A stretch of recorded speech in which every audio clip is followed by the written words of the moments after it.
सादर अभिनंदन व नमस्कार। पुनः आज की क्लास में आपका हार्दिक स्वागत, हार्दिक अभिनंदन।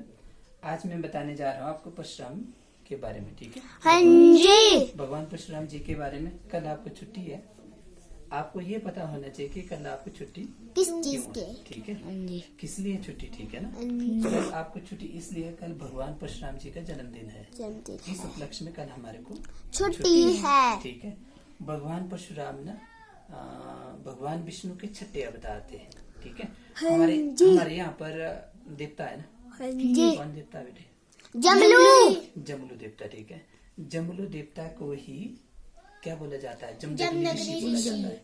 और जमदग्नि ऋषि के ही सबसे बड़े जो पुत्र थे, उनका नाम क्या था? भगवान परशुराम, ठीक है?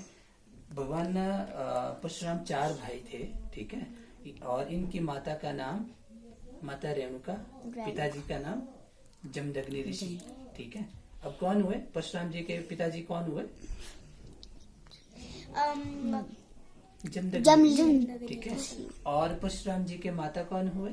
माता रेणुका बोलना, ठीक है? माता रेणुका। और भगवान परशुराम जी के पिताजी जमदग्नि ऋषि और भगवान परशुराम जी के माता का नाम माता रेणुका, ठीक है? इनके ही जन्मदिन के उपलक्ष्य में कल हमारे को छुट्टी है। तो मैं आपको एक छोटी सी कहानी बताता हूँ। ऐसे तो भगवान परशुराम से संबंधित, उनके जन्म से संबंधित, उनकी वीरता से संबंधित, और एक बार तो उन्होंने अपने पिताजी के आदेश पर ना अपने भाइयों का और माता का जो फरसा होता है ना, उससे सिर काट दिए थे, ठीक है? फिर उन्होंने जीवित भी बाद में जब खुश हुए जमदग्नि ऋषि कि भाई आपने मेरी आज्ञा का पालन किया, तो फिर उन्होंने दोबारा से बोला कि अगर बोलते आपको क्या वरदान चाहिए? जमदग्नि ऋषि ने बोला परशुराम जी को, तो परशुराम जी ने बोला कि मेरी माता और भाइयों को आप दोबारा से जीवित करो। बहुत सी कहानियां हैं, एक कहानी बहुत प्रचलित है। एक राजा था सहस्त्र अर्जुन, ठीक है? उसके जो भुजाएं थी ना, सहस्त्र भुजाओं का बल था उसके पास, उसको बहुत अहंकार था अपने बल पर, ठीक है? एक बार क्या हुआ कि वो जमदग्नि ऋषि के आश्रम में, जंगल के वहां पर आया, वो जंगल में, और उसने वहां पर देखा कि एक जमदग्नि ऋषि के पास ना एक गाय थी, ठीक है? कामधेनु गाय।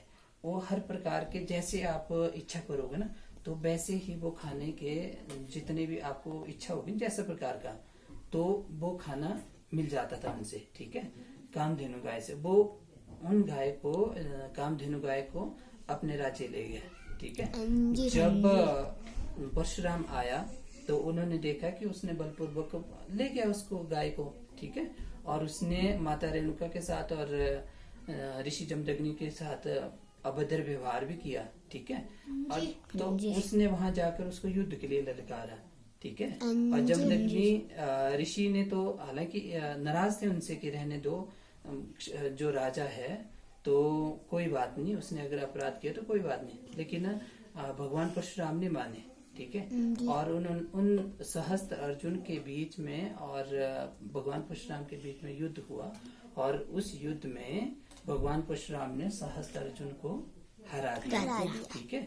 सहस्त्र अर्जुन को हरा दिया, और उसके जो 100 पुत्र थे वो वहां से भागे। लेकिन बात ना बेटे यहाँ तक खत्म नहीं हुई, ठीक है? उन्होंने गाय को वापिस तो लाया, लेकिन जब वापिस आए तो पिता थोड़ा नाराज थे भगवान परशुराम से कि रहने देना था आपने, ठीक है? लेकिन फिर उन्होंने बोला कि तूने अपराध किया है, तो ऐसा कर, 1 वर्ष के लिए देवालयों का और पवित्र स्थलों का तो भ्रमण करने चला जा, भगवान परशुराम को, ठीक? और पीछे से क्या हुआ कि जो सहस्त्र अर्जुन के लड़के थे ना, बच्चे थे ना, वो आए और उन्होंने जमदग्नि ऋषि के बलपूर्वक उनके साथ अभद्र व्यवहार भी किया, और अभद्र व्यवहार करने के साथ साथ कहते हैं कि उन्होंने बाणों से उनके ऊपर हमला भी किया, ठीक है? और उन्होंने जमदग्नि ऋषि का वध कर दिया, उनको मार दिया उन्होंने, ठीक है? और जो माता रेणुका थे वो सती हो गई, ठीक है? तो उनके बोलते हैं उनके शरीर पर 21 घाव थे, ठीक है? जब वापिस भगवान परशुराम वापिस आए तो उनको बड़ी वेदना हुई, बहुत तकलीफ हुई, बहुत दुख हुआ उनको, ठीक है? तो सबसे पहले तो उन्होंने भगवान जमदग्नि ऋषि का दाह संस्कार किया। उसके बाद जितने भी सहस्त्रर्जुन के ना 100 लड़के थे उसके, ठीक है, उनको सबको उन्होंने मारा उनको, ठीक है, सबको मारा और ये प्रतिज्ञा ली कि भाई मैं 21 बार जो है इस पृथ्वी को क्षत्रियों से विहीन कर दूंगा, ठीक है। इतने परम शक्तिशाली थे भगवान परशुराम, ठीक है। तो ऐसे तो बहुत सी कहानियां हैं, तो एक कहानी के माध्यम से मैंने आपको बताने का प्रयास किया कि भगवान परशुराम कौन थे, ठीक है। कैसी लगी आपको कहानी? अच्छी। ओके। तो भगवान परशुराम जी के जन्म के उपलक्ष्य में ही कल हमारे को छुट्टी है। ठीक है। अगर आपसे कोई पूछे तो क्या बोलोगे आप कि कल भगवान परशुराम की जयंती है, इसलिए हमारे को छुट्टी है। ठीक है। पुनः आपका हार्दिक आभार व धन्यवाद।